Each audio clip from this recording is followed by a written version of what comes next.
என்கிட்ட சில busy working patients கேட்குறாங்க, நான் நல்லா 8 ஹவர்ஸ் தூங்கி கூட எனக்கு டே ஃப்ரெஷ்ஷாகவே ஸ்டார்ட் ஆக மாட்டேங்குது டாக்டர், எப்போவுமே ஒரு ஃபெட்டிக்டாகவே இருக்குது அப்படின்னு சொல்லிட்டு. இது லேசினஸாக இருக்க வாய்ப்பு இல்லைங்க, பேர்ன் அவுட்டாக கூட இருக்கலாம். இந்த பேர்ன் அவுட் அப்படின்னா என்ன?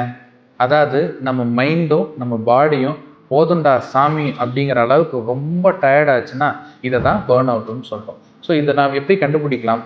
பாயிண்ட் நம்பர் 1, ஒரு கண்டினியூஸ் ஃபெட்டிக் இருந்துகிட்டே இருக்கும். நம்ம உடம்பு நம்ம சொல் பேச்சு கேட்காது, எப்பவுமே ஒரு சோர்வுத்தன்மை இருந்துகிட்டே இருக்கும். 2வது irritability and mood swings. So நமக்கு சீக்கிரம் கோவம் வந்துடும், ஒரு சின்ன விஷயம் கூட நம்மளை ஈஸியாக ட்ரிகர் பண்ணிடும் and we will feel empty inside. நம்ம உடம்பு எப்போல்லாம் நம்ம டயர்டாகிறோமோ அப்போல்லாம் நம்ம உடம்பு நம்மக்கிட்ட குசு குசுன்னு பேசும். அதில் ஒரு விஷயம் தான் இந்த பேர்ன் அவுட். அந்த பேர்ன் அவுட்டை நம்ம ஐடென்டிஃபை பண்ணிவிட்டு நம்ம ஒரு ஷார்ட் பிரேக் ஃப்ரம் ஒரு ரொட்டீன் எடுத்தாலே நம்ம மென்டல் ஹெல்த் ரொம்பவே நல்லாயிருக்கும். இதை தாண்டி இந்த சிம்டம்ஸ்லாம் எனக்கும் இருக்குது டாக்டர், ஆனால் இதை எப்படி என்னால் ஓவர் கம் பண்ண முடியலன்னு தெரியலன்னு நினச்சிங்கன்னா பேர்ன்னு சொல்லி கமெண்ட்டில் டைப் பண்ணுங்கள், கண்டிப்பாக நான் உங்களுக்கு ஹெல்ப் பண்ணுறேன்.